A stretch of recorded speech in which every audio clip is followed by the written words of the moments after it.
ओम अस्मद्गुरुभ्यो नमः हरिः ओम श्रीशैलेशदयापात्रं धीभक्त्यादिगुणान्नवं यतीन्द्रप्रवणं वन्दे रम्यजामातरं मुनिं लक्ष्मीनाथसमारम्भां नाथयामुनमध्यमाम् अस्मदाचार्यपर्यन्तां वन्दे गुरुपरम्परां यो नित्यमच्युतपदाम्बुजयुग्मरुक्म व्यामोहदस्तदितराणि तृणाय मेने अस्मद्गुरोर्भगवतोऽस्य दयैकसिन्धोः रामानुजस्य चरणौ शरणं प्रपद्ये माता पिता युवतयस्तनया विभूतिः सर्वं यदेव नियमेन मदन्मयानाम् आद्यस्य नः कुलपतेर्वकुलाभिरामं श्रीमत्तदङ्घ्रियुगलं प्रणमामि मूर्ध्ना भूतं सरश्च महदाह्वय भट्टनाथ श्रीभक्तिसारकुलशेखर योगिवाहान् भक्तान् हृदयेणुपरकालयतीन्द्रमिश्रान् श्रीमत्पराङ्कुशमुनिं प्रणतोऽस्मि नित्यम्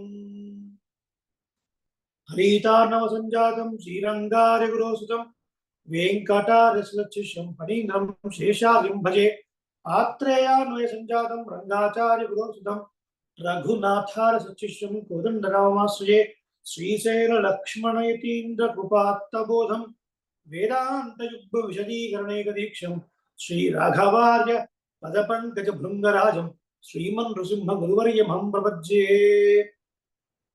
पूजन्तं राम रामेति मधुरं मधुराक्षरम् आरुह्य कविता शाखां वन्दे वाल्मीकिकोकिलं गोष्पदीकृतवारासिं असकीकृतराक्षसं रामायण महामाला रत्नं वन्दे रणात्मजं वेदवेद्ये परे पुंसि जाते दशरथात्मजे वेदः प्राचेत सादासीत् साक्षात् रामायणात्मना चरितं रघुनाथस्य शतकोटिप्रविस्तरम् एकैकमक्षरं प्रोक्तं महापातकनाशनम् आपदामपहर्तारं दातारं सर्वसम्पदां लोकाभिरामं श्रीरामं भूयो भूयो नमाम्यहम् पितामहस्यापि पितामहाय प्राचेतसादेशफलप्रदाय श्रीभाष्यकार उत्तमदेशिकाय श्रीशैलपूर्णाय नमो नमस्तात् वन्दे वेदान्तकर्पूर चामीकरकरण्डकं रामानुजार्यमार्याणां चूडामणिमहर्निशम् अस्मद्गुरुभ्यो नमः गोष्ठिं सेविस्तु अडियन् रामानुदास ఇతిహాస శ్రేష్టమోనబడే శ్రీమద్ రామాయణంలోని మొట్టమొదటి కాండ బాలకాండ. అందులో మొట్టమొదటి సర్గ సంక్షేప రామాయణం. గోవిందరాజీయ వ్యాఖ్య విశేషాలతో సహా వీలైనంత వరకు ఆచార్య కటాక్షంతోనే మనం సేవించాలని ప్రతి శనివారం ఆదివారం జూమ్ మాధ్యమం ద్వారా కలుస్తున్నాం. ఇందులో భాగంగా చాలా ఫండమెంటల్స్ నుంచి మనం సేవిస్తూ వచ్చాం. వేదం అంటే ఏంటని, ఇతిహాసం అంటే ఏంటి, పురాణం అంటే ఏంటి, ఏంటి వాటి మధ్య తేడాలు ఏంటి, ఎందుకు వచ్చాయి, ధర్మశాస్త్రం అంటే ఏంటి, శృతి అంటే ఏంటి, స్మృతి అంటే ఏంటి, ఇంకా ఎన్నో విషయాలు మనం సేవించి ఆ తర్వాత అసలు ఈ శ్రీరామాయణం భూలోకంలోకి రావడానికి గల కారణం ఏంటో కూడా మనం సేవించాం. ఎందుకు వాల్మీకి మహర్షి ద్వారానే ప్రచారం అవ్వాలి అన్న విషయాన్ని కూడా, ఆ వృత్తాంతాన్ని కూడా మనం సేవించాం. ఎన్నో ప్రమాణ శ్లోకాలు తెలుసుకున్నాం ఆచార్య కటాక్షంతో. ఆ తర్వాత పొదుతనీయములు, వాడి యొక్క అవతారిక, వాడి యొక్క లోతైన అర్థాలు వీలైనంత వరకు సేవించాం. నిన్నటి రోజున హనుమత్ ప్రార్థన, సంక్షేమ రామాయణ శ్లోకాలు ప్రారంభించే ముందు కొన్ని శ్లోకాలు మనం చదవాలి. ఇన్వోకేటరీ వర్సెస్ అని అంటాం ఇంగ్లీష్లో. ప్రార్థనా శ్లోకాలు అని తెలుగులో. అంటే ముందు ఆ గ్రంథాన్ని మనకు ప్రతిపాదించింది ఎవరు? మహర్షి యొక్క ధ్యానం. అందులో ప్రముఖంగా తెలుపబడినటువంటి దైవతం ఎవరు, దాని యొక్క వైభవం ఏంటి, ఇవన్నీ స్తోత్రరూపకంగా ఉండేటువంటి శ్లోకాలు, ప్రార్థనా శ్లోకాలు. అవి సేవించిన తర్వాతే మనం సంక్షేమ రామాయణంలోకి వెళతాం. వారి యొక్క అనుగ్రహంతో మనం చక్కగా పూర్తి చేయగలుగుతాం. మన నిన్నటి రోజున స్వామి హనుమ యొక్క వైభవాన్ని తెలిపేటువంటి కొన్ని శ్లోకాలు, అలాగే శ్రీరామాయణం యొక్క మహిమను తెలిపే కొన్ని శ్లోకాలు మనం సందర్భంలో సేవించాం. నిన్నటి రోజున సంత చెప్పిన వారు శ్రీమతి అన్నపూర్ణ, శ్రీమతి లలిత, శ్రీమతి సౌమ్యశ్రీ. ఈ రోజున మనం నిన్న నేర్చుకున్న శ్లోకాలకి అర్థాన్ని తెలుసుకోబోతున్నాం. అందులో భాగంగా కూడా ఏం చేద్దామంటే మళ్ళీ ఒక్కసారి ఆ శ్లోకాన్ని సేవించే ప్రయత్నం చేద్దాం. ఎవరైనా నేను చెప్పని వాళ్ళు ఎవరైనా ఈరోజు హ్యాండ్ రైజ్ చేస్తే వాళ్ళతో ఒకసారి ఆ శ్లోకం వన్ టైం చెప్పించి దాని యొక్క అర్థాన్ని ఒక ఇద్దరు ముగ్గురికి అవకాశం ఇద్దాం. ప్రతి ఒక్కరు 2-3 శ్లోకాలు చెప్పేట్టుగా. ఎవరు చెప్తారు ఈ రోజున? ఎవరైనా హ్యాండ్ రైజ్ చేస్తే నేను వాళ్ళకి అన్మ్యూట్ చేస్తాను.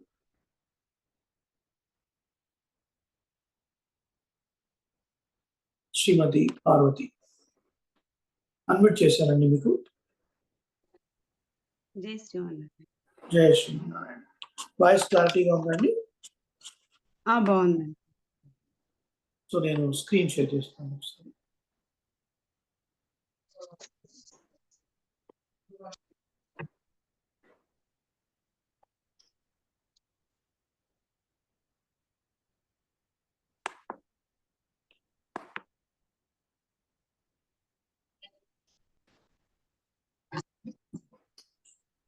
సో ఇందాక మీ అందరికి విన్నవించినట్లుగా నిన్నటి రోజున సంత మనకు పూర్తి అయిపోయింది.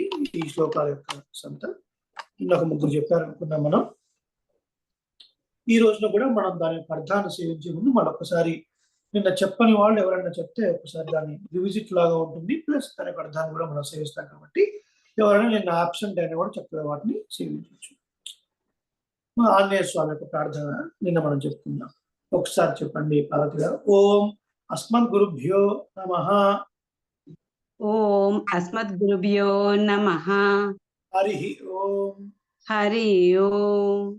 గోష్పదీకృతవారాసిం గోష్పదీకృతవారాసిం మశకీకృతరాక్షసం మశకీకృతరాక్షసం రామాయణ మహామాలా రామాయణ మహామాలా రత్నం వందే నిరాత్మజం రత్నం వందే నీలాత్మజం అంజనానందనం వీరం అంజనానందనం వీరం జానకీ శోకనాశనం జానకీ శోకనాశనం కపీసమక్షహంతారం కపీశమక్షహంతారం వందే లంకా భయంకరం వందే లంకా భయంకరం ఆమిషీకృతమార్తాండం ఆమిషీకృతమార్తాండం గోష్పదీకృతసాగరం గోష్పదీకృతసాగరం తృణీకృతదశగ్రీవం తృణీకృతదశగ్రీవం ఆంజనేయం నమామ్యహం. ఆంజనేయం నమామ్యహం. చక్కగా సేవించండి. ఇప్పుడు మీరు మ్యూట్ చేసుకోండి. తర్వాత శ్లోకాలు ఎవరైనా చెప్పాలి అనుకుంటే ఎవరైనా ముందు హ్యాండ్ రైజ్ చేసి ఉంచండి. ఈ 3 శ్లోకాల యొక్క అర్థాన్ని మనం చూసిన తర్వాత మళ్ళీ ఒకసారి స్క్రీన్ ఆఫ్ చేసి ఎవరు హ్యాండ్ రైజ్ చేస్తారో చూసి వారికి అన్మ్యూట్ చేసి ఆ తర్వాత వాళ్ళతో నా శ్లోకాలు చెప్పించి మళ్ళీ దాని యొక్క అర్థాన్ని ఇలా మళ్ళీ మనం విన్నది మళ్ళీ విని చక్కగా నేర్చుకునే ఒక అద్భుతమైన అవకాశం. స్వామి హనుమ యొక్క ప్రార్థన. మీరు ఒక్కసారి ఈ గ్రంథాన్ని ముందు నుంచి మనం పరిశీలించినట్లయితే ముందుగా పొదుతనయంలో 5 శ్లోకాలు వీటి యొక్క అర్థాన్ని చూసాం. ఆ తర్వాత పితామహస్య పితామహాయ భగవద్ రామానుజ ఆచార్యుల యొక్క మేనమామ అలాగే ఆచార్యులు అనేటువంటి శ్రీశైల పూర్ణులు పెరియ తిరుమల నంబి అని ద్రావిడంలో పేరు. వారి యొక్క తెలియని అర్థాన్ని చూసాము. మహావిష్ణు ధ్యానం, విశ్వక్సేన ధ్యానం, హయగ్రీవ స్వామి యొక్క ధ్యానం, ఆ తర్వాత వాల్మీకి మహర్షి యొక్క ధ్యానం. ఇప్పుడు మనం ఆంజనేయ స్వామి యొక్క ధ్యానంలో ఉన్నాం. ఏంటంటే ఆంజనేయ స్వామిని నమస్కరిస్తున్నాను. వందే ప్లస్ దయచేసి అందరూ నోట్బుక్ పెన్స్తో ఉండాలి, ఇలాంటివి రాసుకోవాలి. వందే తర్వాత ఉన్నటువంటి ఆ సింబల్ ని అకార ప్రశ్లేష అని అంటారు. అది సంస్కృతంలో ఒక సైలెంట్ లెటర్. ఛందస్సు దోషం రాకుండా, ఛందస్సు ముఖ్యంగా దేంతో డీల్ చేస్తుంది అంటే ఆ శ్లోకం ఎన్ని అక్షరాలతో ఉండాలి, త్రిష్టుప, జగతీయ, అనుష్టుప్ప ఇవన్నీ. సో అనుష్టుప్ ఛందస్సు అంటే 24 అక్షరాలతో కూడుకుంది అనమాట. సో ఛందస్సులో దోషం రాకుండా అలా వాటిని ప్రయోగిస్తూ ఉంటారు. ఇది వ్యాకరణ సిద్ధాంతం అది. సో అలా ఉన్నప్పుడు ఏం చేయాలంటే అకార ప్రశ్లేషకు ముందు ఉన్నటువంటి అక్షరాన్ని కొంచెం ఎక్కువగా ల్యాగ్ చేయాలి. వందే నిలాత్మజం అని పడకుండా వందే నిలాత్మజం. ఆ వందే నిలాత్మజం అనే లోపలనే అక్కడ అకారం కూడా వస్తుంది. యాక్చువల్గా ఆ పదం 2 పదాల కలయిక. వందే ప్లస్ అనిలాత్మజం. వందే నమస్కరిస్తున్నాను. అనిలహ, అనిలహ అంటే వాయువు. ఆత్మజం అంటే కుమారుడు, పుట్టినవాడు, అతని నుంచి పుట్టినవాడు. ఇతని నుంచి పుట్టినవాడు అనిలాత్మజం అంటే వాయుపుత్రుడైనటువంటి వాయుపుత్రుడుకు నమస్కరిస్తున్నాను. బాగుందండి. ఈ వాయుపుత్రుడు యొక్క విశేషణాలు ఏంటో చెప్తున్నాను అనమాట. మీరందరూ వ్రాసుకుంటున్నారు అని నేను అనుకుంటున్నాను. Okay, please follow that. Otherwise వెంటనే వెళ్ళి ఒక నోట్బుక్ పెన్ తెచ్చుకోండి, రాసుకోండి. మళ్ళీ ఏదైనా సెషన్లో ఆ సింబల్ ఏంటి అంటే చెప్పకుండా మాత్రం ఉండొద్దు. I repeat, that symbol is called అకార ప్రశ్లేష. Right? It's a silent letter in Sanskrit language. So this will be used in order to eradicate the doshas that occur in Chandas. Right? So, అనిలాత్మజం వందే, వాయుపుత్రులకు నమస్కారము, నమస్కరిస్తున్నాను. ఆ వాయుపుత్రుడు యొక్క గొప్పతనం ఏమిటి? గోష్పదీకృత వారాసు. స్వామి హనుమ సీతాదేవి యొక్క అన్వేషణకై, అంటే సీతాదేవిని వెతుక్కుంటూ వెళ్ళటానికి ఏం చేశాడండి? చాలా దుష్కరమైన కార్యాన్ని చేశాడు. దుష్కరమైన కార్యం అంటే చాలా గొప్పదైనటువంటి, అంటే ఎవరి వల్ల సాధ్యం కానిది అని అర్థం. దుష్కరమైనటువంటి అంటే ఎవరి వల్ల సాధ్యం కాని ఒక గొప్ప కార్యాన్ని చేశాడు. ఏం చేశాడు? 100 యోజనాల సముద్రాన్ని లంఘించాడు. లంఘించడం అంటే ఎగరటము, ఫ్లయింగ్ అని అర్థం. 100 అంటే 100 యోజనములు. సో 100 యోజనములు అంటే అప్రాక్సిమేట్గా 1300 కిలోమీటర్స్ అనమాట. రైట్? ఒక యోజనం అంటే 8 మైల్స్ అని అర్థం. సో అలా మనం కన్వర్ట్ చేసుకుని approximately 1280 or 1240 anyhow more than 1000 kilometres రఫ్లీ. రైట్? సో అంత దూరం, అంత పొడవునటువంటి సముద్రాన్ని స్వామి హనుమ దాటాడు. ఎలా దాటాడట? గోష్పదీకృత, ఒక చిన్న గోష్పాదాన్ని దాటినట్టుగా దాటాడట. అంటే ఏంటి? ఉదాహరణకి వర్షం పడింది, భూమి అంతా బురదగా అయిపోయింది, అక్కడికి ఒక ఆవు వచ్చింది, ఆవు యొక్క తన పాదాన్ని మోపింది, ఆవు పాదాన్ని అందులో పెట్టి తీసినప్పుడు ఆవు పాదాన్ని చివరి భాగాన్ని గిట్ట అని అంటారు. GITTA, దట్ గిట్ట అంటారు. సో అలా పాదం మోపి తీసిన తర్వాత చిన్న గుంట పడుతుంది. అంటే ఆ 100 యోజనాల సముద్రాన్ని హనుమ ఎలా దాటాడంటే, ఇగో ఆవు గిట్ట మోపినంత ప్రదేశాన్ని ఎంత సులువుగా, ఎంత ఈజీగా దాటుతామో అలా దాటేసినటువంటి మహానుభావుడు.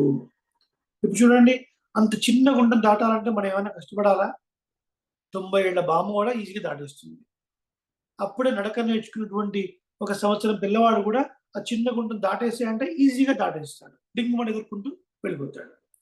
అంటే ఒక సులువుగా అంత పెద్ద సముద్రాన్ని కూడా ఓ గోష్పాదం మోపినంత ప్రదేశాన్ని దాటినట్టుగా అంత అవలీలుగా దాటినటువంటి మహానుభావుడు.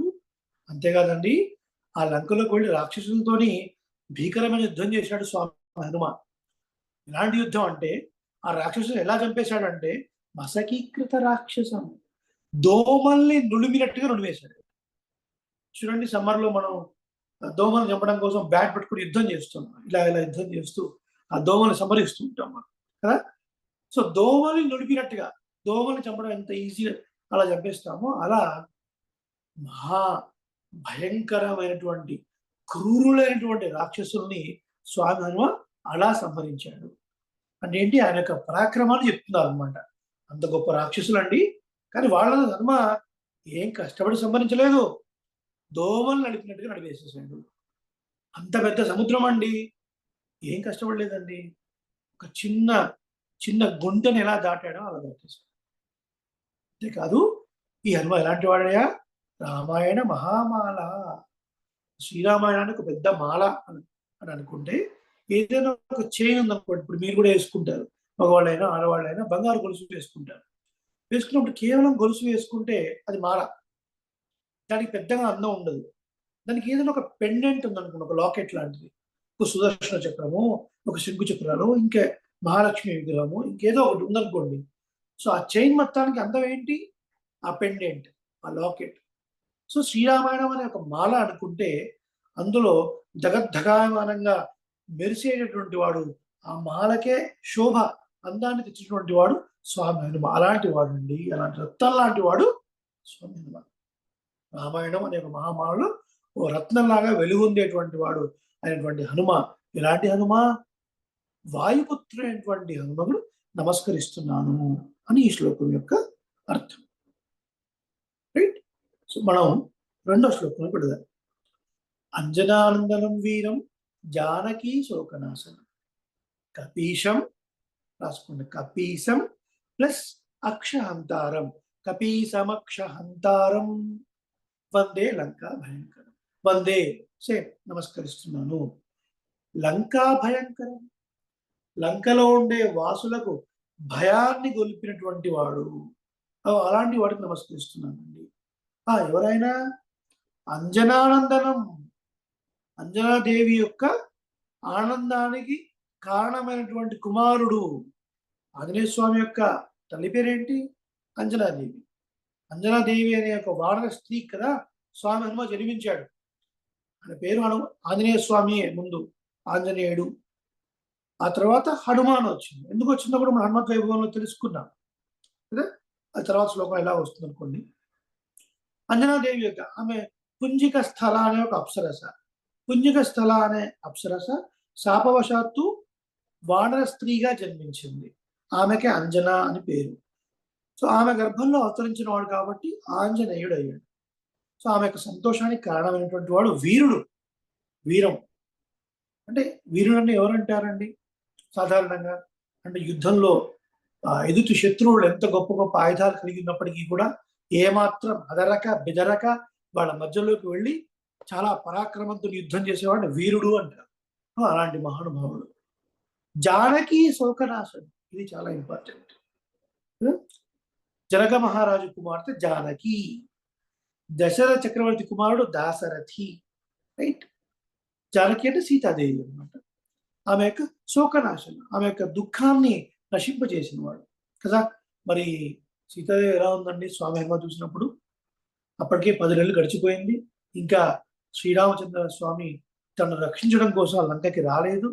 ఇంకా నేను బ్రతికి వ్యర్థం అనుకొని తన యొక్క జడని ఆ చెట్టు కొమ్మకి వేలాడదీస్తూ ఉరి వేసుకొని ప్రాణత్యాగం చేయాలి అని అనుకుంది. అలాంటి సమయంలో కదా స్వామి హనుమ వచ్చి అమ్మని ఉపశమనం చేసి ఆ అంగుళికాన్ని, అంగుళిక అంటే రామనామాంకితం ఛేదం అస్య దేవ్యంగుళీకం. ఓ దేవి చూడుమా, ఇగో రాముడి చేత ఇవ్వబడినటువంటి రామనామం చెక్కబడినటువంటి ఉంగరం, నేను రాముడు దూతను అని చెప్పి రామకథను చెప్పి ఆమెను బతికించాడు. ఆమె దుఃఖాన్ని దూరం చేసినటువంటి మహానుభావుడు జానకి శోకనాశనం అంటే. తర్వాత కపీసం ప్లస్ అక్ష హంతారు. కపీసం ప్లస్ అక్ష ప్లస్ హంతారు. కపీసం, కపి అంటే వానరులు, మంకీస్. ఈశుడు అంటే వాళ్ళలో పెద్దవాడు, వాళ్ళ ప్రభు లాంటి వాడు. సో వానరులలో ప్రభు లాంటి వాడు, వానరులకు ప్రభు లాంటి వాడు. అలాగే రావణాసుడి యొక్క కుమారుడు అక్షుడు అని ఉన్నాడు, అక్షకుమారుడు. అతన్ని కూడా యుద్ధంలో సంహరించాడు. ఎప్పుడైతే సీతాదేవిని చూడడానికి వెళ్ళాడో అప్పుడే ఆ ప్రమదవనాన్ని కూడా నిప్పంటించేసి చక్కగా అంత చుట్టుపక్కల ఉన్నటువంటి లంకనంతా కూడా నిప్పంటించేసి ఎంతో మంది రాక్షసులను హతమార్చాడు. అందులో ఒకడు రావణాసుడు కుమారుడు అక్షకుమారుడు. సో అలా రావణాసుడు కుమారుడు అక్షుణ్ణి సంబంధించినటువంటి వాడు. ఎవరి పేరు చెప్తే లంకలో రాక్షసులకు భయం కలుగుతుందో అలాంటి హనుమను నమస్కరిస్తున్నాను అని రెండో శ్లోకం యొక్క అర్థం. ఇకపోతే మూడో శ్లోకం. ఆమిషీకృత మార్తాండం గోష్పదీకృత సాగరం తృఢీకృత దశగ్రీవం ఆంజనేయం నమామ్యహం. ఆమిషము అంటే తినే పదార్థము అని అర్థం. ఆమిషము అంటే మాంసం అని కూడా అర్థం ఉంది. ఇక్కడ తినే పదార్థంగా అలా అర్థం తీసుకున్నాం.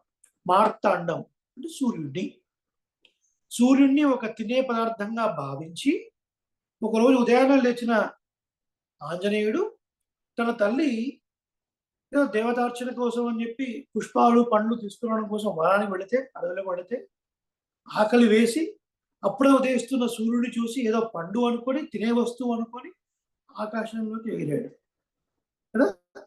సూర్యుడిని చూసి తినే పదార్థమేమో అనుకొని దాని దండ పట్టుకోవడం కోసం వెళ్ళినటువంటి వాడు.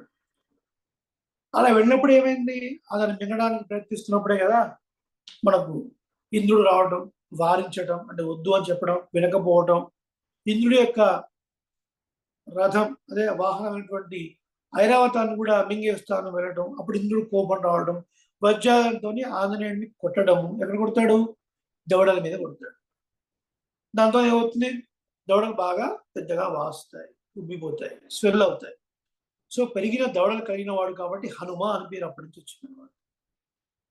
సో అంటే పెరిగిన దవడలు కలిగిన వాడు అంటే అర్థం ఏంటంటే చక్కని వాక్కు కలవాడు అని అర్థం. ఊరికే ఇప్పుడు ఏదో మనం కింద పడతాము, లేదా ఎవరో వచ్చి కొట్టేశారు ఒకటి, వాడు మూతి వాచిపోతుంది, వాడిని పట్టుకుని హనుమ అంటామా మనం?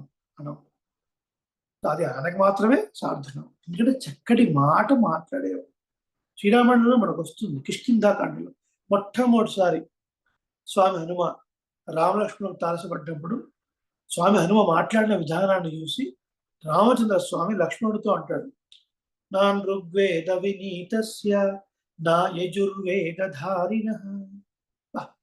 లక్ష్మణ, ఋగ్వేదం, యజుర్వేదం, సామవేదం ఈ మూడు చదివినవాడు కాకపోతే ఇంత చక్కగా మాట్లాడలేరా ఎవరు కూడా. ఈయన ఇంత చక్కగా మాట్లాడుతున్నాడు అంటే ఎంత సుగ్రీవుడు ఎంత అదృష్టమైనటువంటి రాజు, ఇలాంటి గొప్ప మంత్రి ఉన్నందుకు అని లక్ష్మణ స్వామితో అంటాడు అనమాట. శక్యమేవం ప్రభాషితు. సాధారణ విషయమే ఇట్లా మాట్లాడటం. ఎక్కడ మాట్లాడినప్పుడు వ్యాకరణ దోషం లేకుండా, అక్షరాల్ని మింగకుండా, అటు ఇటు బిత్తిరి చూపులు చూసుకుంటూ మాట్లాడకుండా, పైకి కిందికి కదల్చకుండా, సూటిగా చక్కగా చెప్పదలుచుకున్న విషయాన్ని చాలా అమృత వాక్యాలుగా పలికాడు ఆంజనేయుడు. అది హనుమ, గొప్ప దౌడలు కలిగిన వాడికి అర్థం అది. హనుమ అనే పేరులోనే మంత్రం కూడా ఉంది. ఇది మీరందరూ రాసుకోవాలి. సాధారణంగా మంత్రం అంటే ఓంకారమే మంత్రం. అందుకని అంటారు ఓంకారం కూడా గురుదేవుల దగ్గర ఉపదేశం పొందాలి అని. దాన్ని వివరించడానికి వచ్చాయే సకల శాస్త్రాలు. అకార ఉకార మకారముల కలయికనే ఓంకారం. ఏం చెప్తుంది ఓంకారం? అకారవాచ్యుడైన పరమాత్మకి, పరమాత్మకే మకారవాచ్యుడైన జీవుడు చెందినవాడు అని చెప్తుంది. సరే, అది ఎలాగో మనం తిరుమంత్రార్థంలో సేవించబోతాం కాబట్టి ఇప్పుడు దాని నుంచి లోపలికి వెళ్ళాల్సిన అవసరం లేదు. ఎందుకు చెప్తాను ఈ విషయం ఇక్కడ అంటే, మీరు ఒకసారి హనుమ అన్నప్పుడు చూడండి, హ అన్నప్పుడు అకారం వచ్చింది, నువ్వు అన్నప్పుడు ఉకారం వచ్చింది, మా అన్నప్పుడు మా వచ్చింది. అకార ఉకార మకార. ఒకసారి మీరు హనుమ అంటే మీరు ఓంకారాన్ని చెప్పినట్టే అవుతుంది, అంటే ప్రణవాన్ని చెప్పినట్టే అవుతుంది. ప్రణవం ఎప్పటికప్పుడు కొత్తగా ఉండేది. పరమాత్మ ఎప్పుడుకప్పుడు ఏ నారావముదే అని ఆళ్వార్లు కీర్తించినట్లుగా నిత్య నూతనుడు పరమాత్మ. ఎంత చూసినా తనివి తీరని పరమాత్మ, ఎంత అనుభవించినా కళ్యాణ గుణాలు, తనివి తీరని కళ్యాణ గుణాలు పరమాత్మ. ప్రణవం కదా. సో హనుమ అన్నప్పుడు ఏమవుతుంది అక్కడ? అకారం ఉకారం మకారం ఆ మూడు మనం ఉచ్చరించినట్లే అవుతుంది. ఉచ్చారణ, చాకి చావత్తు ఇచ్చి పలకకూడదు, తప్పు. ఉచ్చారణ ఇస్ కరెక్ట్ వర్డ్. చాకి చావత్తు కానీ ఒత్తు చావత్తు కాదు, ఉచ్చారణ అనాలి, ఉచ్చారణ అనకూడదు. ఓకే. సో అలా హనుమ అని మనం ఉచ్చరించడం ద్వారా ఓంకారాన్ని కూడా ఉచ్చరించినట్లుగా అయింది. సో సూర్యుడిని ఒక తినే పదార్థంగా అనుకొని వెళ్ళినటువంటి వాడు, అలా మెదిలినటువంటి వాడు. గోష్పదీకృత సాగరం మనం ఇందాక చెప్పుకున్నాం. వారాసి అన్న సముద్రమే, వారాసి అన్న సముద్రమే, సాగర అన్న సముద్రమే. సాగరం సముద్రమును దాటినవాడు. వారాసి సముద్రం, వారాసి సముద్రమును ద్వితీయ విభక్తి. అలా గోష్పాదం లాగా సముద్రాన్ని దాటిన వాడును. అలాగే తృణీకృత దశగ్రీవం, ఆ లంకలోకి వెళ్ళి వాడి ప్రదేశానికి వెళ్ళి, వాడి ప్రదేశం అండి రావణాసుడి ప్రదేశం.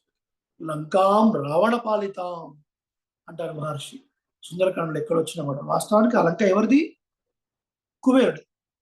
మయుడు నిర్మించాడు, కుబేరుడు బలవంతంగా లాక్కున్నాడు, వాడు అనుభవిస్తున్నాడు.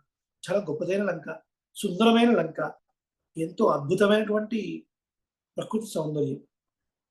ఒక చోట లాస్ట్ వీక్ శ్రీలంక వెళ్ళాం కదా, ఒక చోట ఒక హిల్ స్టేషన్లో మొట్టమొదట లమ్మ పర్వతం అని ఒక పర్వతం ఉంది. మొట్టమొదట హనుమ కాలు మోపినటువంటి ఒక ప్రదేశం. ఆ ప్రదేశంలోనే అక్కడ పారాయణ అవి చేయడం జరిగింది. ఆ తర్వాత ఇంకా కొన్ని ప్లేసెస్ చూస్తూ ఉన్నప్పుడు ఒక వాటర్ ఫాల్స్ కూడా ఉంటుంది. దానికన్నా ముందు ఒక చోట కెమెరాలో బంధించినా కూడా నిజంగా ఆ సీనరీని మనం ఎంజాయ్ చేయలేము. అది నేక్డ్ ఐస్, మన కళ్ళతోనే చూడాలి. 3D ఇమేజ్ లాగా ఉంటాయి కొండలు అక్కడ. అంత లోతైన ఎత్తైన పర్వతాలు, అద్భుతమైన సౌందర్యం, జలపాతాలు, చక్కటి గ్రీనరీ అండ్ గొప్ప లంక. అలాంటి లంక రావణాసుడి యొక్క అధీనంలో ఉంది.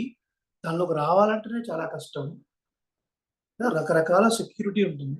ముందంతా కూడా నీటితో నిండినటువంటి ఒక అగర్త ఉంటుంది. అందులో అన్ని క్రూర మృగాలు ఉంటాయి, మొసళ్ళు అవన్నీ. అందులో పడితే మొసళ్ళు తినేస్తాయి. ఆ తర్వాత పెద్ద పర్వతాలు ఉంటాయి.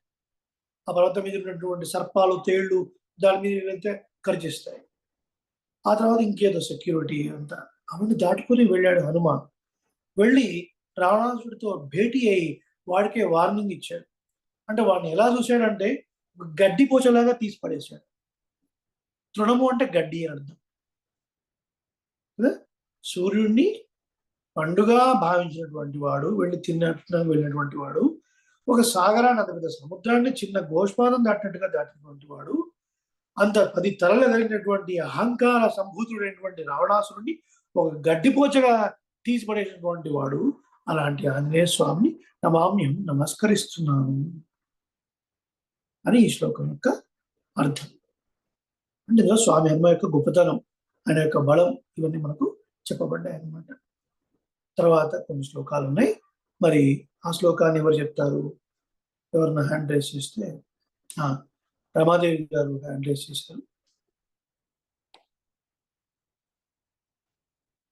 ఆ తర్వాత కొన్ని శ్లోకాలు చెప్పడానికి కూడా దయచేసి ఎవరైనా హ్యాండ్ రైజ్ చేసి ఉంచండి. రమాదేవి గారు మీరు ఒకసారి అన్మ్యూట్ చేసుకుంటారా?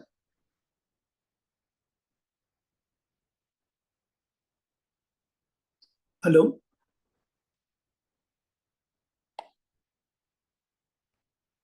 రమాదేవి గారు అన్మ్యూట్ చేస్తారా?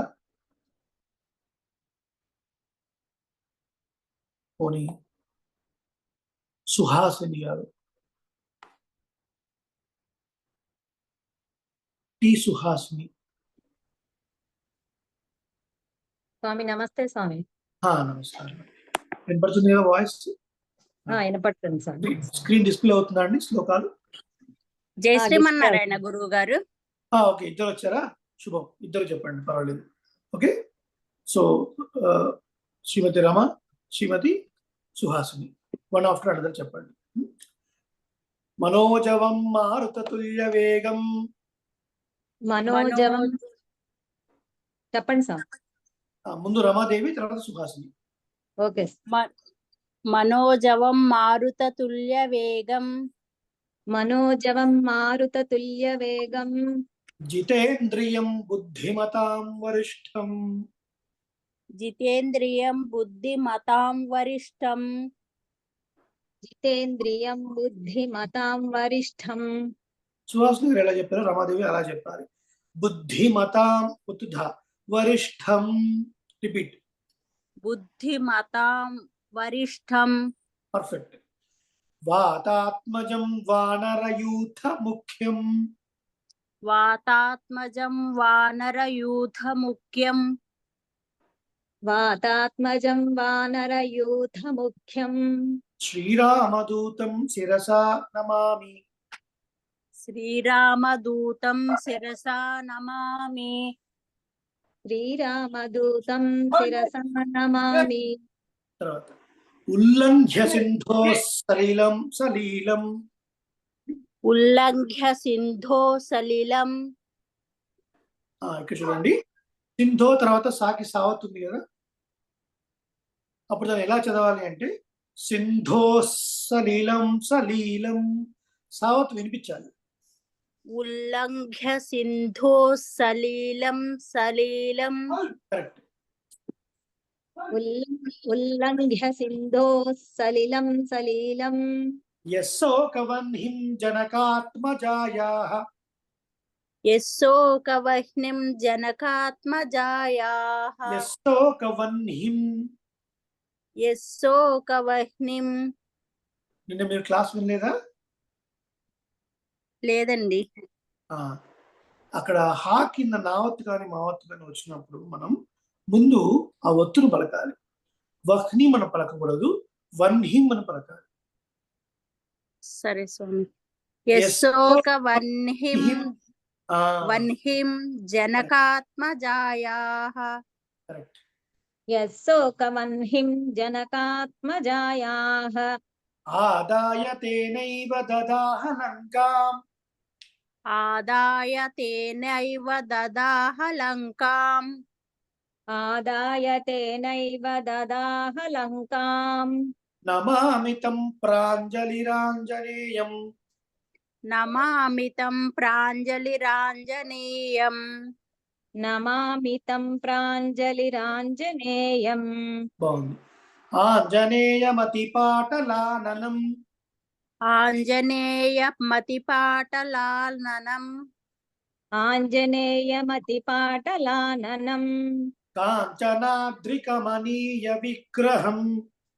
కాంచనాద్రికమనీయ విగ్రహం. కాంచనాదికమనీయ విగ్రహం. కాంచనాద్రికమనీయ విగ్రహం. పారిజాత తరుమూలవాసినం. పారిజాత తరుమూలవాసినం. పారిజాత తరుమూలవాసినం. భావయామి పవమాననందనం. భావయామి పవమాననందనం. భావయామి పవమాననందనం. యత్ర యత్ర రఘునాథ కీర్తనం. ఎత్ర ఎత్ర రఘునాథ కీర్తనం. రఘునాథ కీర్తనం.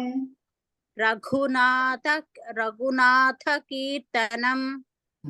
యత్ర యత్ర రఘునాథ కీర్తనం. తత్ర తత్ర కృతమస్తకాంజలిం. తత్ర తత్ర కృతమస్తకాంజలిం. సారీ. తత్ర తత్ర కృతమస్తకాంజలిం. తత్ర తత్ర కృతమస్తకాంజలిం. బాష్పవారి పరిపూర్ణలోచనం. బాష్పవారి పరిపూర్ణలోచనం. బాష్పవారి పరిపూర్ణలోచనం. మారుతిం నమత రాక్షసాంతకం. మారుతిం నమత రాక్షసాంతకం. మారుతిం నమత రాక్షసాంతకం. బాగుంది, చక్కగా సేవించారు. ఇద్దరు మ్యూట్ చేసుకోండి. వీడి అర్థాన్ని సేవించిన తర్వాత నెక్స్ట్ ఇంకెవరైనా హ్యాండ్ రైస్ చేసి ఉంటే మిగతా శ్లోకాలు వాటితో చెప్పించి వాటి అర్థాన్ని మనం సేవిస్తాం. ఇప్పుడు మనోజవం భారత తుల్య వేగం. చూడండి, ఈ శ్లోకంలో చివరిగా శ్రీరామదూతం శిరసా నమామి. చూడండి, ఒక్కొక్క శ్లోకంలో ఆంజనేయ స్వామి యొక్క గుణాలు, గణాలు, అలాగే ఆయన యొక్క ప్రత్యేకతలు, ఆయన యొక్క స్వరూపాన్ని మనకు వర్ణిస్తున్నాయి ఈ శ్లోకాలన్నీ కూడా.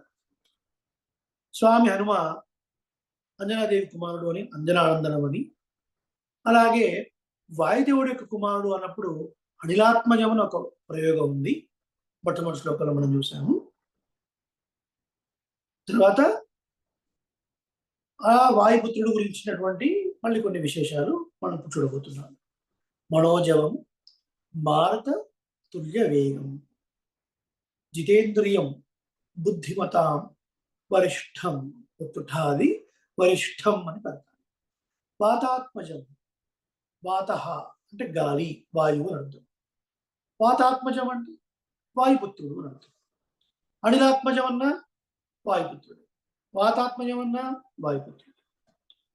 వానర యూథ ముఖ్యం శ్రీరామదూతం శిరసా నమామి.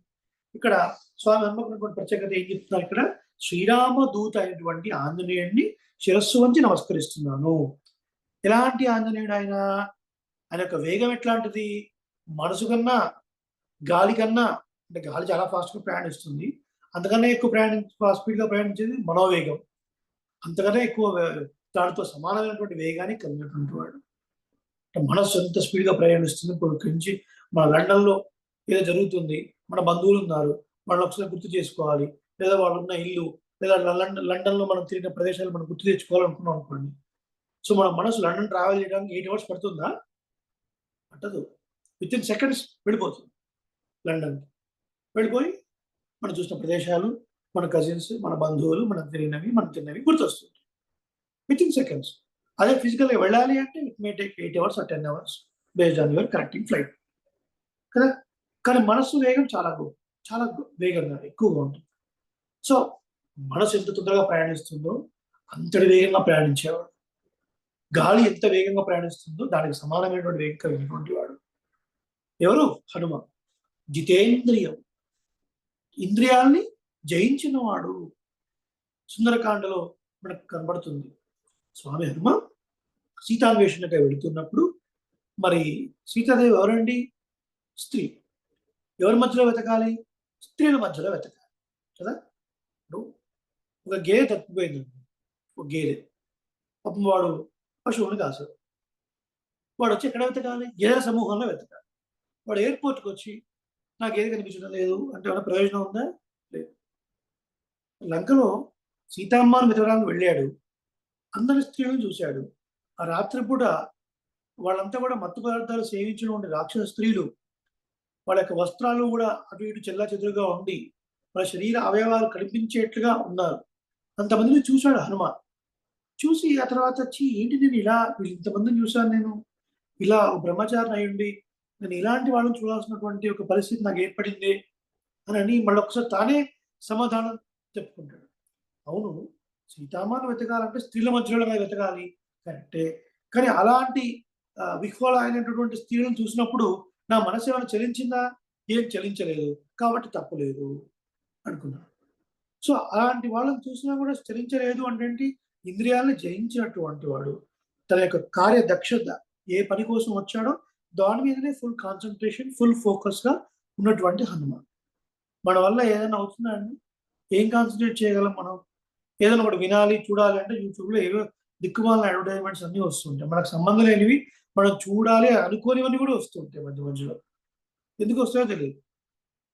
ఎన్నో డైల్యూషన్స్, ఎన్నో డిస్ట్రాక్షన్స్. కొంచెం కాన్సన్ట్రేషన్ కుదరదు అసలు మనకి. సో అలాంటి హనుమ అందమైన ప్రదేశాలను చూశాడు, అందమైన స్త్రీలను చూశాడు, రకరకాల ఆహార పదార్థాలను చూశాడు. వేటిని చూసినా కూడా అంటే శబ్ద, స్పర్శ, రూప, రస, గంధ, వీటి విషయంలో అంటారు. 5 రాసుకోవాలి. శబ్ద, స్పర్శ, రూప, రస, గంధ, వీటి విషయంలో అంటారు. సో వీటిలో చిక్కుకుంటాడు మనిషి. మీరు అనుభవించి ఏ సుఖాలైనా సరే ఈ 5 బకెట్స్ కిందనే చేరిపోతాయి. ఫుల్గా డీజే పెట్టుకొని డాన్స్ చేయాలి పబ్బుల్లో. శబ్దం, అందమైన వాళ్ళని చూసి మోహం పొందడం. రూపం, పలానా వస్తువు తినాలని కోరిక, రసం. శబ్ద, వాళ్ళని తాకాలి, వీళ్ళని తాకాలి, స్పర్శ ద్వారా ఎంజాయ్ చేయాలి, స్పర్శ. శబ్ద, స్పర్శ, రూప, రస, గంధ. గంధ అంటే వాసన. సో మనిషికి ఉన్నటువంటి దురలవాట్లు ఏవైతే మీరు చూసుకుంటే ఇంద్రియాలని చిక్కుకునేవి ఈ 5 వీటిలోనే. అందుకని వీటిని విషయములు అని అన్నారు. మరి వేటిలో చిక్కుకోకుండా తన యొక్క కార్యం మీదనే పట్టుదలతోని స్వామి హనుమ సాగాడు. ఇప్పుడు జితేంద్రియుడు, ఇంద్రియాల్ని జయించినవాడు. బుద్ధిమతాం వరిష్టం, బుద్ధిమంతులకెల్లా వరిష్టం, శ్రేష్ఠుడైనటువంటి వాడు. మనవాళ మాముని గురించి ఇప్పుడు ఏం చెప్తాం మనం? వరవర ముని అంట. వరవర ముని. ముని అంటే ఎవరు? మరణశీల ముని. ఎప్పుడు మరణం చేస్తూ ఉండేవాడు. పరమాత్మ యొక్క నామాన్ని, పరమాత్మ యొక్క కళ్యాణ గుణాలని మరణం చేస్తూ, మెమరైజ్ చేస్తూ ఉండేవాడు ముని. అలాంటి మునిలో వరవర శ్రేష్ఠుల్లో శ్రేష్ఠుడు మనవాళ మాముని, మన పూర్వాచార్యుల్లో ఒకరు. సో ఇక్కడ వరహ అంటే శ్రేష్టమైన వాడు, వరిష్టం అంటే శ్రేష్టమైన వాడు, బుద్ధిమంతులకెల్లా శ్రేష్టమైనటువంటి వాడు. సుగ్రీవుడు ప్రభువు, ఆయన దగ్గర ఒక సచివుడు అంటే ఒక మంత్రి స్వామి హనుమ. ఋషిముఖ పర్వతం మీద ఉన్నారు ప్రాణభయంతో. నా అన్న వాలి నేను కనపడితే ఎక్కడ చంపేస్తాడో అని ఈ పర్వతం మీదకి అయితే రాలేడు, ఎందుకంటే మొత్తంగా మన శాపం ఉంది కాబట్టి వాలి కానీ వాళ్ళ యొక్క అనుచరులు కానీ రాలేరు, కాబట్టి ఇది సేఫ్ ప్లేస్. పర్వతం మీద ఉన్నాడు. విరాధుడిని సంహరించిన తర్వాత విరాధుడు చెప్తాడు గతుల రూపాన్ని ధరించి, రామా ఈ పంపన తీరంలో కొంచెం ముందుకు వెళ్ళినట్లయితే వానర ప్రభువు ఉన్నాడయ్యా సుగ్రీవుడు, అతనితో నువ్వు మైత్రి చేస్తే నీకు మంచి కలుగుతుంది అని చెప్తాడు. సుగ్రీవుని వెతుక్కుంటూ రామలక్ష్మణుడు వస్తున్నారు. ఆ పర్వతం మీద, వృషముఖ పర్వతం మీద ఉన్నటువంటి వాలి అంత దూరం నుంచి వీళ్ళిద్దరిని చూసి బెంబేలెత్తిపోయాడు. అమ్మో ఎవరు వీళ్ళు, ఎంత గొప్ప తేజస్సు, చూడడానికేమో నారచీరలు ధరించి మునికుమారులాగా ఉన్నారు. వాడు మునికుమారులు అనుకుందామా అంటే చేతితో ధనుర్బాణాలు ఉన్నాయి, అంటే ఏంటి క్షత్రియులు. వాడు క్షత్రియులు అనుకుందామా అంటే మునివేషంలో ఆ నారచీరలు ధరించారు. వీళ్ళు క్షత్రియులా, మునికుమారులా, లేదా దేవతల యొక్క తేజస్సు మొత్తం కలుపుకొని నన్ను సంహరించడానికి వస్తున్నటువంటి వాళ్ళ అని భయపడుతున్నాడు. అని భయపడి ఈ కొండ మించి ఆ కొండకి, ఆ కొండ మించి ఈ కొండకి ఓ దూకేస్తున్నాడు సుగ్రీవుడు. అప్పుడు స్వామి హనుమ, సుగ్రీవ, హే ప్రభు మీరు కంగారు పడకండి, కాస్త స్థిమితంగా కూర్చోండి. మీరు ఎందుకు భయపడుతున్నారు? మీరు ఈ కొండ మీద ఉండగా మీకు ప్రాణ భయం ఉండదు. మర్చిపోయారా ఆ విషయాన్ని మీరు? వాలి కానీ వాడి యొక్క అనుచరులు కానీ వస్తే, వాడి యొక్క అనుచరులు అంటే ఏంటి? వాడిని అనుసరించి ఉండేవారు, అంటే ఏంటి? వాడి యొక్క అధర్మ పాలనను అనుసరించి ఉండేవారు. ఒకసారి ఈ విషయం చెప్తున్నప్పుడు చిన్న పిల్లలు అడిగారు క్వశ్చన్, మరి సుగ్రీవుడు వాళ్ళ యొక్క తమ్ముడే కదా, మరి ఆ రాజ్యంలో ఉన్నటువంటి వాళ్ళు, మరి వాళ్ళకి సంబంధించిన వాళ్ళు ఇక్కడ ఉన్నారు కదా, వాళ్ళకి సంబంధించిన వాళ్ళు అక్కడ కిష్కింద నుంచి వేరే ఎవరు వచ్చినా సరే మరి ఏం చేయలేదు అని అంటున్నారు, 1000 ముక్కలు అవుతాయి అంటున్నారు. ఏంటి అక్కడ అర్థం, ప్రమాదం ఏంటి అక్కడ? అనుచరులు అంటే ఏంటి? అను అంటే వెనకాలే అని అర్థం. సో వాడు అనుసరిస్తూ ఉండేవారు, వాడు అధర్మాత్ముడు. ధర్మాత్మైనటువంటి సుగ్రీవుడు ఏం తప్పు చేయలేదని ప్రాధేయపడ్డా కూడా, లేదు లేదు రాజ్యాన్ని నా నుంచి నువ్వు స్వీకరించడం కోసమే నేను దుందుబి అనే రాక్షసుడు సంప్రదాయంగా వెళ్ళినప్పుడు, ఆ గోలోకి వెళ్ళినప్పుడు నువ్వు బండరే అడ్డుగా పెట్టావు, నన్ను చంపాలని, ఈ కిష్కిందను ఏలుకుందామని దుర్బుద్ధితోని నువ్వు ఉన్నావు సుగ్రీవా అంటే, లేదన్నయ్య కావాలంటే మంత్రుల్ని అడుగు, నేను రాజ్యాన్ని స్వీకరించిన అన్నాను, నువ్వు వచ్చేదాకా వెయిట్ చేస్తా అన్నాను, కానీ ప్రభువు లేని రాజ్యం అనేక దుష్పరిణామాలకు గురి అవుతుంది కాబట్టి అది తగదు అని చెప్పారు మంత్రులు. వాళ్ళ సలహా మేరకే ఉన్నాను. నా యొక్క పాదాలను నా యొక్క శిరస్సుని పాదాన్ని తాటించి అంటే తగిలించి మరీ చెప్తున్నాను, నేను క్షమించన్నయ్య, ఈ రాజ్యాన్ని స్వీకరించు అంటే దుర్మార్గుడైనటువంటి వాలి నిన్ను చంపేస్తానని వెంటబడ్డాడు. సుగ్రీవుడి భార్యను కూడా అక్రమంగా అనుభవిస్తున్నాడు. సో వాడి అనుచరులు అంటే ఏంటి? వాడు ఎలాంటి బుద్ధి కలిగిన వాళ్ళు ఈ కొండ మీదకి ఎవరైనా వస్తే 1000 ముక్కలే చనిపోతారు. మతంగా శాపం ఉంది. అలా శాపం ఉండగా మిమ్మల్ని సంహరించాలన్న ఉద్దేశంతో ఈ పర్వతం మీదకి ఎవడు అడుగు పెట్టలేడు. ఆ చిన్న విషయాన్ని, ఆ చిన్న లాజిక్ ని మీరు మర్చిపోయి ఎలా మీరు భయపడుతున్నారు ప్రభు అని స్వామి హనుమ సుగ్రీవుడితో చెప్తాడు. బుద్ధిమంతుడు ఉంది అది కదా, ప్రభువు చాలా సందిగ్ధంలో ఉన్నప్పుడు మంత్రి అనేవాడు చక్కగా ఆలోచన చేయాలి. సో అలాంటి చక్కటి ఆలోచన చేసినవాడు ఇంకా ఎన్నో చోట్ల మనకు శ్రీరామాయణంలో కనబడుతుంది. స్వామి హనుమ ఎంత బుద్ధిమంతుడు, అవన్నీ చెప్పుకోవడం టైం సరిపోదు కాబట్టి బుద్ధిమంతుల్లో శ్రేష్ఠుడు. వాతాత్మజం వాయుకుమారుడు, వాడర యూథ ముఖ్యం, వాడర సేనలకి సేనాని ముఖ్యమైనటువంటి వాడు, అందులో చాలా ప్రధానమైనటువంటి వాడు. శ్రీరామదూతుడైనటువంటి స్వామి హనుమను శిరస్సు వంచి నమస్కరిస్తున్నాను అని ఈ శ్లోకం యొక్క అర్థం. తర్వాత ఉల్లంఘ్య సింధో సలిలం సలీలం. మొదటిదేమో ఇప్పుడు ఈ పదాన్ని విభజన చేసుకుంటే ఉల్లంఘ్య సింధోహో ప్లస్ సలిలం, సింధోహో ప్లస్ సలిలం కలిపి విసర్గ సంధి ఏర్పడి సింధో సలిలం. ఆ తర్వాతది సలీలం, ఉల్లంఘ్య దాటినవాడు, సింధోహో సముద్రాన్ని, సలీలం అంటే నీటితో అగాధమైనటువంటి ఎంతో లోతు కలిగినటువంటి నీటిని కలిగి ఉన్న సముద్రాన్ని. సలీలం ఈజీగా ప్లేఫుల్ యాక్ట్, కేక్ వాక్ అంటారు చూసారా. సలీలం అంటే లీలగా చాలా ఈజీగా అండి, ఏదో ఒక ఆట ఆడుతున్నట్టుగా, చిన్నపిల్లలు ఆటలు ఆడుతున్నట్టుగా దాటినటువంటి వాడు నువ్వు. యహ శోకవన్హిం జనకాత్మజాయ. జనకాత్మజ అని చెప్పుకున్నాను ఏంటంటే సీతాదేవి యొక్క శోకాన్ని ఆదాయ తేనేవ దదాహలంకాం. సీతాదేవి యొక్క శోకము అనేటువంటి ఆ కన్నీళ్లనే అగ్నిగా మార్చి, ఆదాయ తేనేవంటే అర్థం, అగ్నిగా మార్చి దదాహ లంకాం, లంకని దహించి వేసినటువంటి వాడు. అట్టి తం అట్టి ప్రాంజలి, అంటే ఆంజనేయ స్వామిని నమామి ప్రాంజలి అంటే సాష్టాంగ నమస్కారం చేస్తున్నాము అని అర్థం. ఎంతో లోతైనటువంటి సుడులు తిరుగుతున్నటువంటి అగాధమైనటువంటి సముద్రాన్ని చాలా లీలగా, చాలా ఆటవిడుపుగా దాటినటువంటి వాడును. రావణాసురుడి యొక్క లంకలో అనేకమైనటువంటి బాధలు అనుభవిస్తూ దుఃఖార్తి అయినటువంటి సీతాదేవి యొక్క శోకాన్ని, ఆమె యొక్క బాధ కన్నీళ్ళని, ఆ నీటినే అగ్నిగా మార్చి ఆ లంకాన్ని అగ్నిగా మార్చడం అంటే ఏంటి? ఆమె యొక్క శోకం తీరేట్లా అగ్నితోని లంకని దహించి వేశాడు అర్థం. వాటర్ ఫైర్ ఎట్లా అవుతుందండి అంటే, వాటర్ ఫైర్ అవుతుంది. H2O వాటర్, హైడ్రోజన్ని మీరు ఎక్స్ట్రాక్ట్ చేయగలిగితే it's fuel, right? Hydrogen extract చేయగలిగితే హైడ్రోజన్ ఇస్ ఫ్యూయల్. అట్లా కూడా సైంటిఫిక్గా మనం కోరిలేట్ చేసుకోవచ్చు.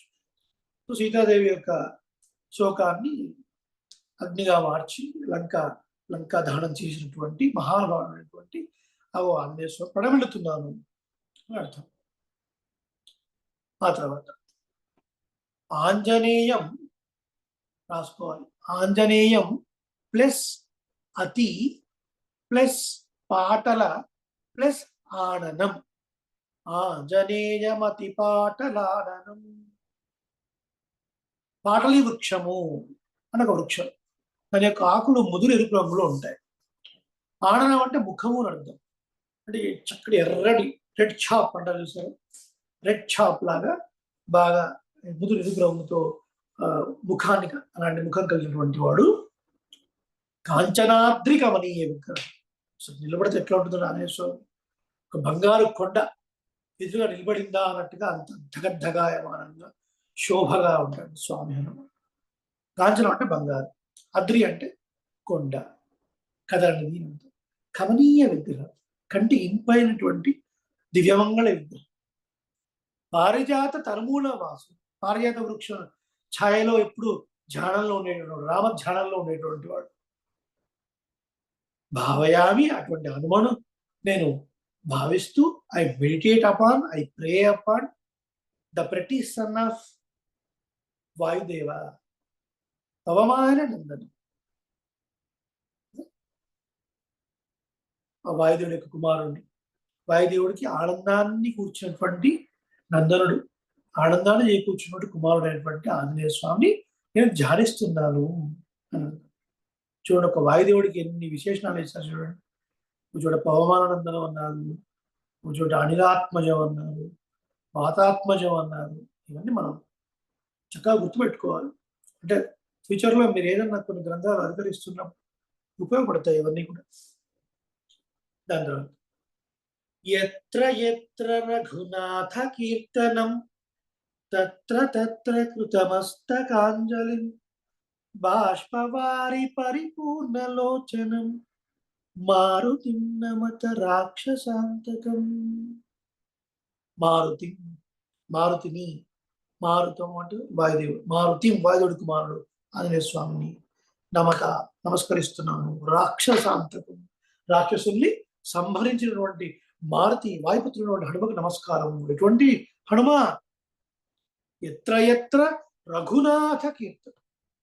ఉత్తర భారతదేశంలో చాలా అందమైన కథ చెప్తారు. లవకుశుల్ని పిలిచి సీతాదేవి అడుగుతుందట, ఓ లవకుశుల్లారా, రామ కథ వింటున్నప్పుడు లేదా అసలు రాముడి విషయంలో స్వామి హనుమ ఎలా ఉంటాడు, మీరు ఏం గమనించారు చెప్పండి నాకు అన్నప్పుడు ఇద్దరు చెప్తారు. ఆ ఇద్దరు చెప్పారు అని చెప్తారు ఈ శ్లోక. ఎత్ర ఎత్ర రఘునాథ కీర్తన. రఘువంశంలో జన్మించినటువంటి శ్రేష్ఠుడైనటువంటి శ్రీరామచంద్రుని గురించిన కీర్తన, ఆయన కథ, రామ కథ, రామ కీర్తన, పారాయణ, భజన ఏదైనా తీసుకోండి. ఎక్కడెక్కడ జరుగుతుందో తత్ర తత్ర అక్కడక్కడ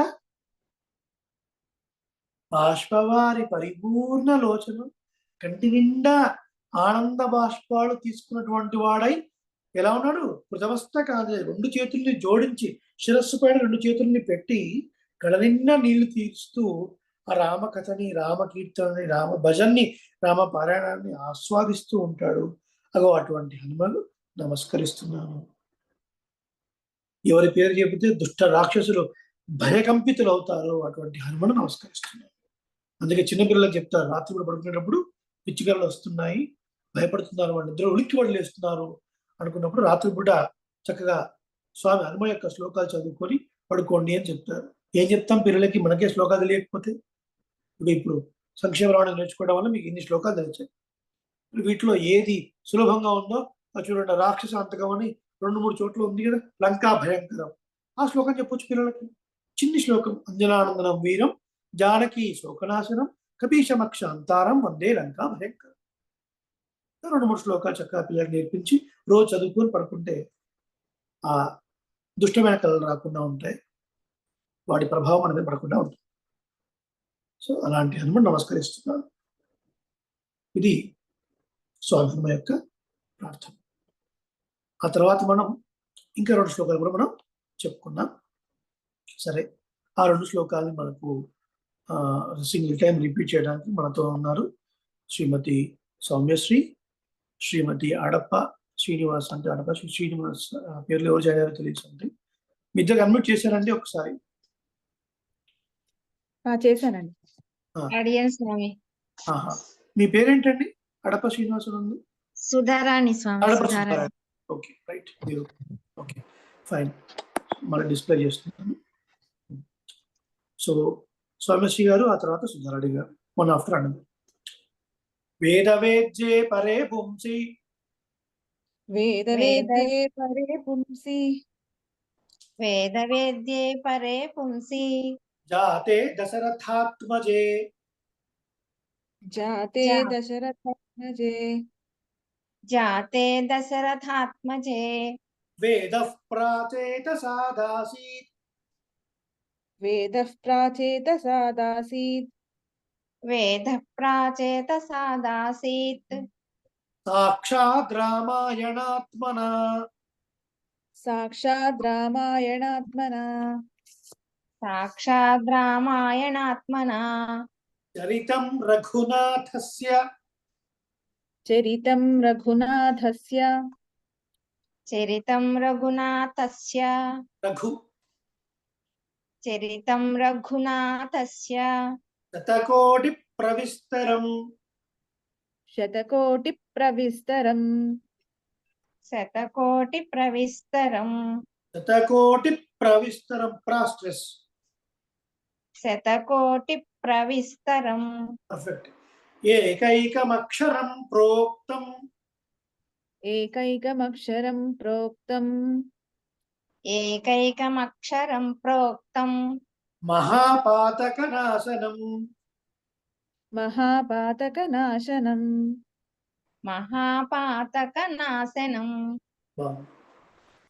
ఇద్దరు నోట్ చేసుకోండి. ఇప్పుడు వీడి యొక్క అర్థాన్ని సేవిద్దాం. శ్రీరామాయణం యొక్క మహిమ. ఇంతకుముందు వరకు మనం స్వామి హనుమ యొక్క ప్రార్థనా శ్లోకాలు, వాటి యొక్క అర్థాన్ని సేవించాం. ఈ రోజున శ్రీరామాయణం యొక్క మహిమ, నెక్స్ట్ వచ్చినటువంటి శ్లోకాలు ఏంటివి? ఏం చెప్తుంది ఇది? ఇది స్కాంద పురాణంలోని ఒక శ్లోకం.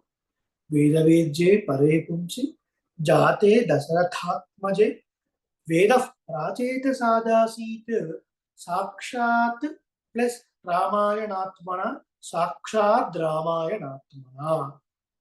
ఏం చెప్తుంది ఈ శ్లోకం అంటే, వేదవేద్యుడు అయినటువంటి ఆ పరాత్పరుడు, వేదవేద్యుడు అంటే వేదము ద్వారా తెలియబడేవాడు అని అర్థం.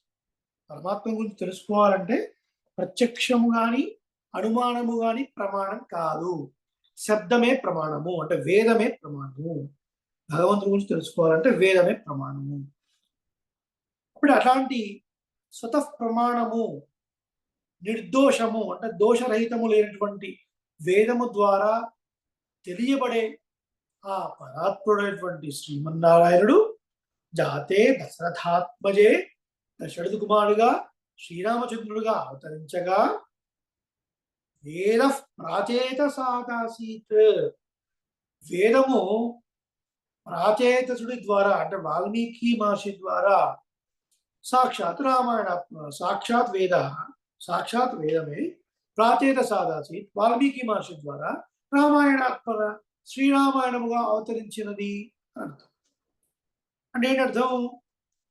ఆ శ్రీమన్నారాయణుడు దేవతల యొక్క శరణాగతిని ఆలకించి వాళ్ళ యొక్క కష్టాలను తీర్చడం కోసం, రావణాసురుని సంహరించడం కోసం మానవుడిగా దశరథ చక్రవర్తి కుమారుడిగా శ్రీరామచంద్రమూర్తిగా అవతరించాడు.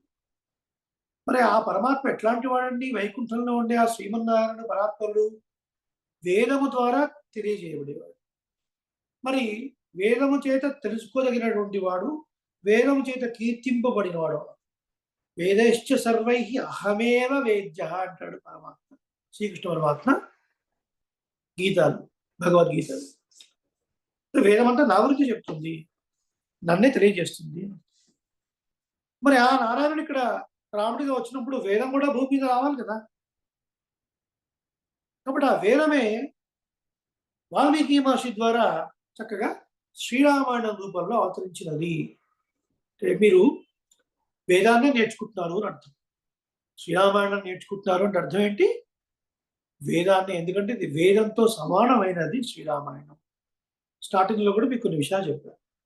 కొన్ని మంత్రాల్లో ఉన్నటువంటి బీజాక్షరాలు ఈ శ్లోకాల్లో కూర్చి మనకు అందించారు మహర్షి. బీజము అంటే విత్తనము. అంత పెద్ద మహావృక్షం కూడా ఆ చిన్న విత్తనంలో ఉంటుంది. ఆ విత్తనాన్ని నాటినప్పుడే అది క్రమక్రమంగా పెద్దగా విస్తరిస్తుంది. అంత పెద్ద చెట్టుకు మూలం ఏమిటి అంటే ఆ చిన్న బీజమే. అంటే మూలము, రూట్ అంటారు. సో అన్ని మంత్రాలకు కొన్ని బీజాక్షరాలు ఉంటాయి. ఆ బీజాక్షరమే మూలం, దాని నుంచే మంత్రం వచ్చింది అని అర్థం. అలా అనేకమైనటువంటి మంత్రాలకు సంబంధించినటువంటి మూల కారణమైనటువంటి బీజాక్షరాలు ఈ శ్లోకాల్లో కూర్చబడ్డాయి. కాబట్టి వేదంతో సమానం ఇది. వేదంలో కూడా మంత్రభాగం కదా ఉంది. కాబట్టి వేదంతో సమానమైనది శ్రీరామాయణం. శ్రీరామాయణం యొక్క మహిమను తెలియజేస్తున్నాను స్కాంద పురాణ శ్లోకం. తర్వాత చరితం రఘునాథస్య శతకోటి ప్రవిష్ట. రామచంద్రుడి యొక్క చరిత్ర. రఘునాథస్య అంటే ఏంటి అర్థం? రఘువంశానికి నాథుడు, ప్రభువు.